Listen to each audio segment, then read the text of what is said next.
दोस्तों नमस्कार, मैं हूं राकेश कुमार और आप देख रहे हैं मत अभिमत।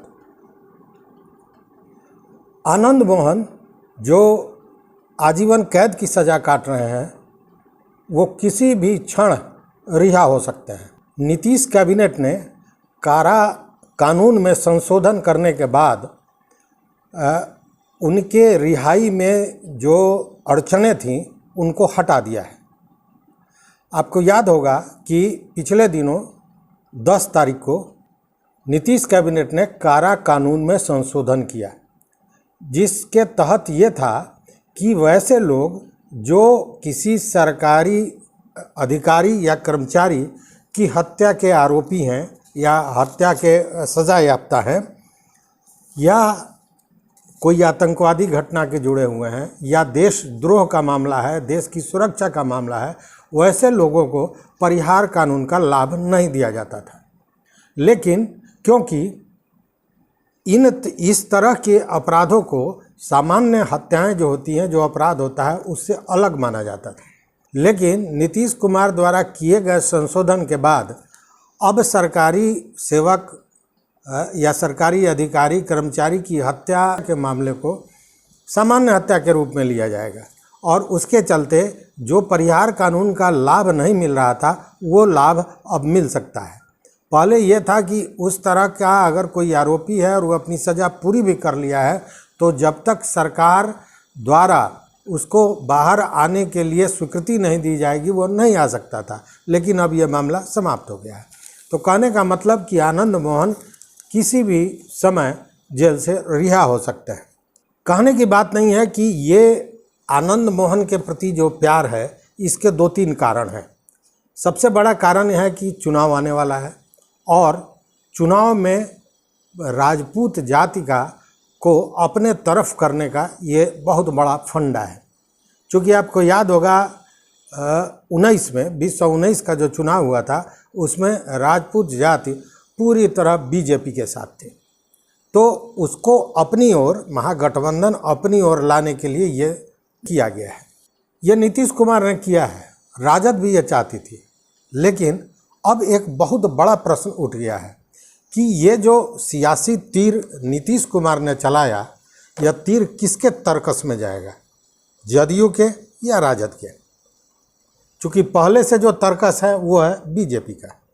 लेकिन ये बात भी निश्चित है कि जब आनंद मोहन बाहर आएंगे तो उसका लाभ नीतीश कुमार को भी मिलेगा और राजद को भी मिलेगा, क्योंकि राजद ने भी इस मामले में समर्थन किया है। दोनों की मिलीजुली सरकार है, महागठबंधन की सरकार है। आनंद मोहन के बारे में बताएं कि 1990 में बाहुबली क्षत्रिय नेता के रूप में उनका प्रादुर्भाव राजनीति में हुआ था।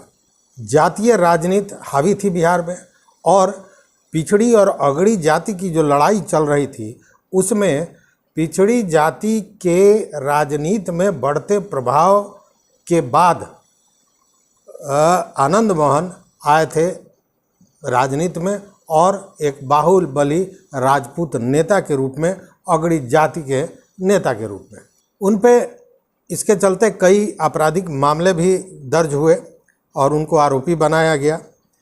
लेकिन आपको याद होगा पूर्व प्रधानमंत्री समाजवादी नेता चंद्रशेखर जी ने उन्हें सबसे पहली बार महिषी से उम्मीदवार बनाया था और इस विधानसभा से आनंद मोहन लड़े और जीते भी।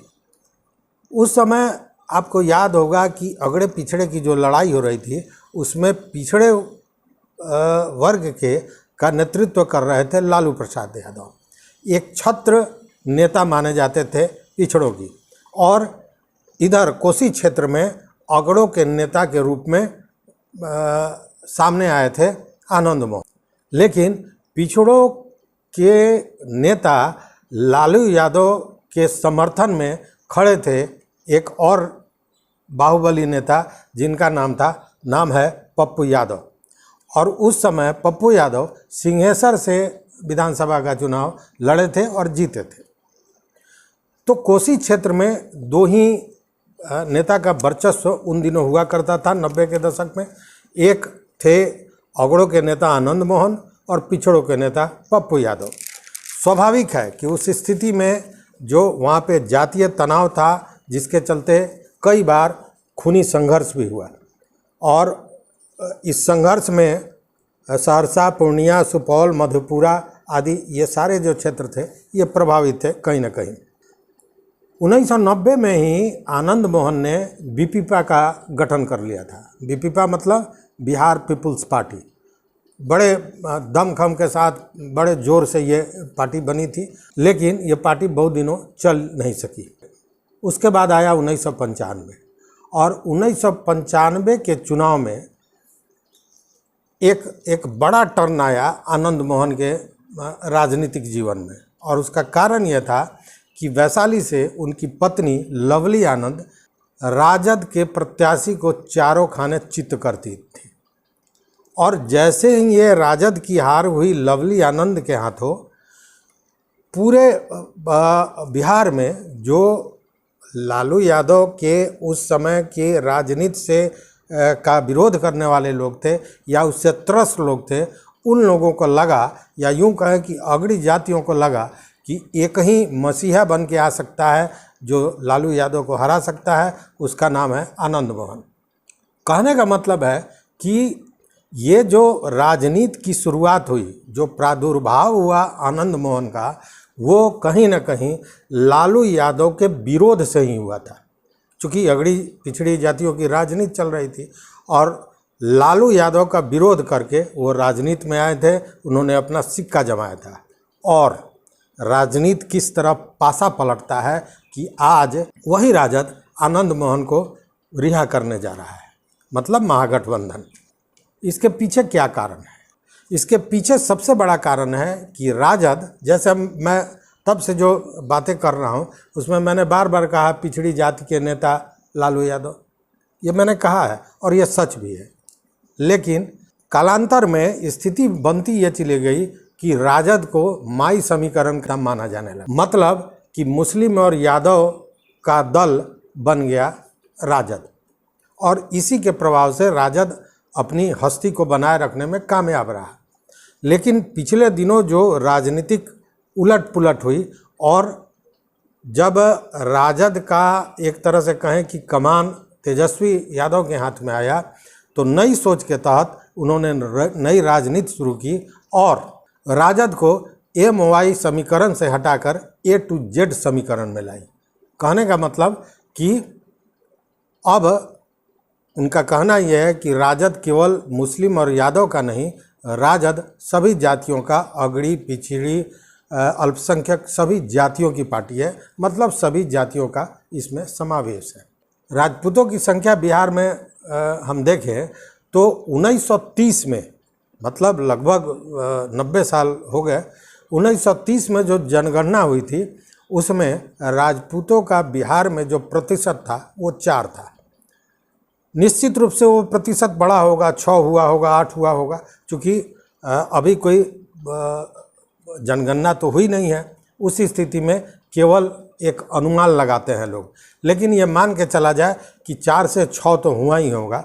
तो अगर 6% वोट का इजाफा महागठबंधन को हो जाता है तो ये इजाफा साधारण नहीं कहा जाएगा, बहुत बड़ा इजाफा होगा।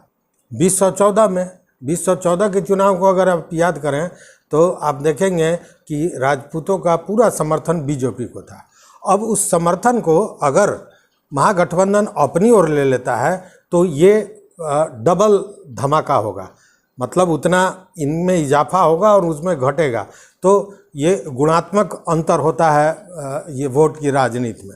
और इधर कानून में परिवर्तन करके आनंद मोहन को बाहर निकालने के बाद निश्चित रूप से क्षत्रिय जाति में के हितैषी के रूप में महागठबंधन को देखा जाएगा। दूसरी बात कि जब आनंद मोहन बाहर आएंगे तो निश्चित रूप से वो इसके बदले महागठबंधन के लिए प्रचार प्रसार भी करेंगे। वो बाहर जाएंगे, अपने लोगों में जाएंगे और उनसे महागठबंधन की बात करेंगे, उनके लिए बात करेंगे, तो इसका असर भी होगा। दूसरी बात देखिए कि राजद की अगर बात करें तो राजद में राजपूत नेता के नाम पर कोई बहुत बड़ा चेहरा उनके पास अब नहीं रह गया है। एक चेहरा है जगतानंद जी का। तो जगतानंद जी को अब हम कह सकते हैं कि ढलते हुए सूरज हैं, तो उस स्थिति में उनकी अब बहुत उपयोगिता नहीं रह जाती है। दूसरे सुनील सिंह हैं, तो सुनील सिंह का कद उस तरह का नहीं है जिस तरह का आनंद मोहन का है। आनंद मोहन को पूरी जाति अपना नेता मानता है और मानता रहेगा जो स्थितियां हैं। लेकिन सुनील सिंह राजपूत नेता हैं, लेकिन कद में बहुत अंतर हो जाता है। 1996 में भी आनंद मोहन चुनाव लड़े थे, सांसद बने थे शिवहर लोकसभा क्षेत्र से, और उस समय उन्होंने समता पार्टी को ज्वाइन कर लिया था। बीपीपा समाप्त हो गई थी। फिर 1999 में भी वो जीते। लेकिन वो कहते हैं ना कि किस्मत का सितारा हमेशा एक समान नहीं होता है, वही हुआ। आनंद मोहन बाहुबली से प्रतिष्ठित नेता के रूप में बने, उनका कद बढ़ा, विधायक से सांसद बने, 2 बार सांसद रहे। उनकी पत्नी लवनी आनंद भी नेता बनी। लेकिन गोपालगंज के तत्कालीन जिलाधिकारी जी कृष्णैया की हत्याकांड में वो ऐसे फंसे कि एक लंबे समय तक, मतलब लगभग मैं कहूँ कि 16-17 वर्षों से वो उनका सितारा गर्दिश में है। आनंद मोहन को गिरफ्तार कर लिया गया था जी कृष्णैया हत्याकांड में। आपको याद होगा कि बाहुबली नेता, भूमिहार के नेता छोटन शुक्ला की हत्या हो गई थी, और उस हत्या के बाद उनके शव यात्रा को लेकर जो लोग थे वो जा रहे थे NH से, खबड़ा के पास मुजफ्फरपुर खबड़ा NH है, उसी से जा रहे थे। लोगों में आक्रोश था चूँकि उनकी हत्या हुई थी। लेकिन इसी बीच लाल बत्ती पर जी कृष्णैया की गाड़ी जाती है। किसी ने, भीड़ थी और भीड़ का तो मानसिक संतुलन कब बिगड़ जाए कहना मुश्किल है। प्रशासन के प्रति जो विरोध था, जो पुलिस के प्रति आक्रोश था, वह जी कृष्णैया पर टूट पड़ा और उनकी नृशंस से हत्या हो जाती है। उस हत्या के बाद आरोपी बनाए जाते हैं आनंद मोहन। उनको 2007 में हाई कोर्ट आरोपी सिद्ध करते हुए फांसी की सज़ा देती है। फिर पुनरीक्षण याचिका दायर होती है 2008 में, और उनकी सज़ा को कम करके आजीवन कारावास दे दिया जाता है। अब उसके बाद वो 14 साल जो आजीवन कारावास की अवधि है वो पूरी कर चुके हैं।